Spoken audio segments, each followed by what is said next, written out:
Perang tarif juga menegangkan Amerika dengan banyak rakan. Tapi kelihatan dalam banyak wawancara yang saya tonton, masukan daripada Rumah Putih menjelaskan ini adalah bukan perkara sembrono. Amerika merancangnya dengan teliti.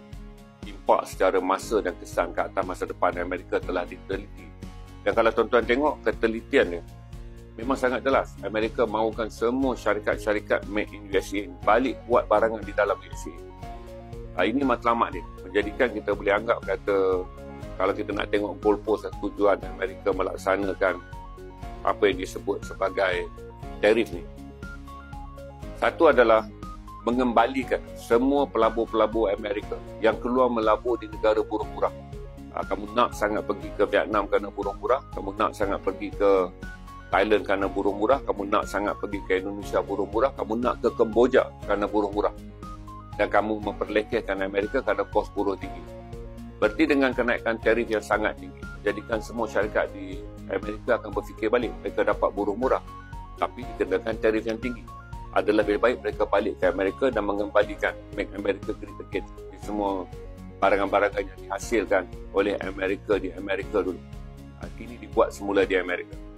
Ketika syarikat-syarikat ini keluar daripada Amerika, adalah kerana kos buruh di Amerika yang sangat mahal. Tapi Trump beri mereka kata dua. Kamu balik, bayar gaji pekerja Amerika dengan lebih tinggi.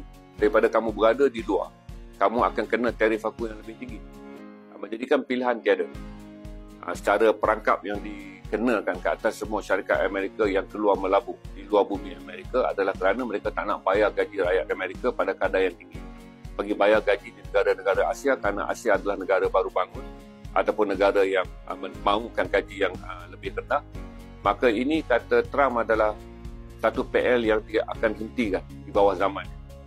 Bagi membolehkan semua syarikat-syarikat ini balik dan kemudiannya mengenakan gaji yang lebih tinggi kepada rakyat Amerika, tetapi berbaloi daripada kamu dapat upah buruh yang rendah di luar Amerika, tapi kamu kena tarif yang sangat tinggi.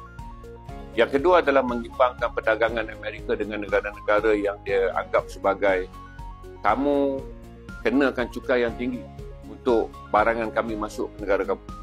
Tapi kami kenakan kamu cukai yang rendah untuk barangan kamu masuk ke negara kami. Salah satu daripada sistem tarif ni kenapa menjadi angka dia berbeza.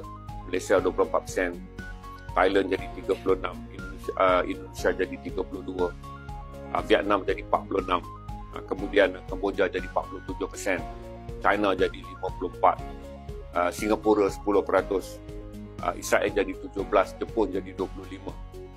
Kerana Amerika ukur berdasarkan julat kerugian yang dialami dalam perhubungan dua negara. Berarti dalam konteks Malaysia ni, Amerika kenakan 24% dalam unjuran, dia akan menjadikan julat tersebut kemudiannya sama. Dengan perkara yang ketiga yang berlaku dalam sistem tarif adalah Amerika mahukan mengalami defisit perbelanjaan dan tidak mencetak lebih banyak wang dolar yang akhirnya menjadikan mereka terperangkap dalam gelembung dolar. Dan yang kedua, menjadikan Amerika negara yang mengalami defisit hutang besar. Secara langkah ekonomi dia disebut sebagai nasionalisme ekonomi Amerika, yang saya fikir kata dalam rotasi pusingan dunia selepas Amerika membuka dan menyertai dasar globalisasi 30 tahun dulu, sudah tentulah selepas 30 tahun banyak kerangka ekonomi akan dinilai semula. Dan salah satu kerangka ekonomi yang dinilai adalah tarif. Sama ada kita benci ataupun kita suka, dia bukanlah hubungan asmara. Ini adalah realiti ekonomi. Kita sebut kita benci, kita suka Amerika ke apa ke, ini bukanlah hubungan asmara, ini adalah realiti ekonomi.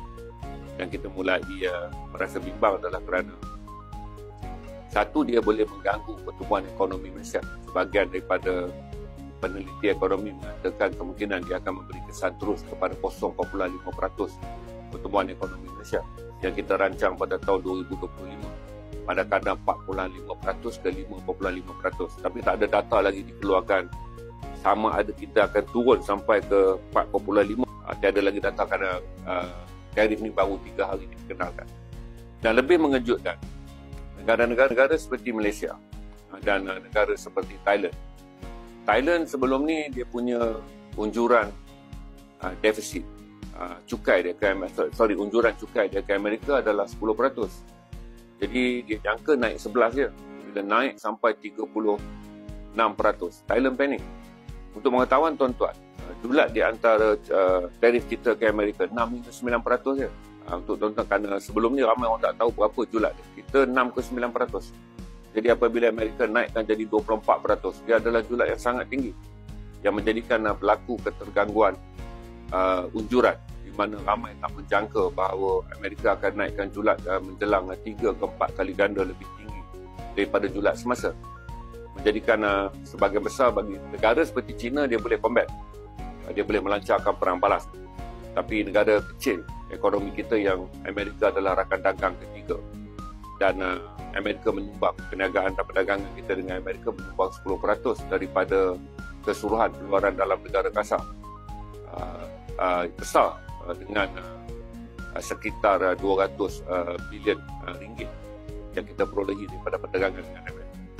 So ini antara data mengenai kedudukan tarif yang menjadi perdebatan dan perbincangan besar.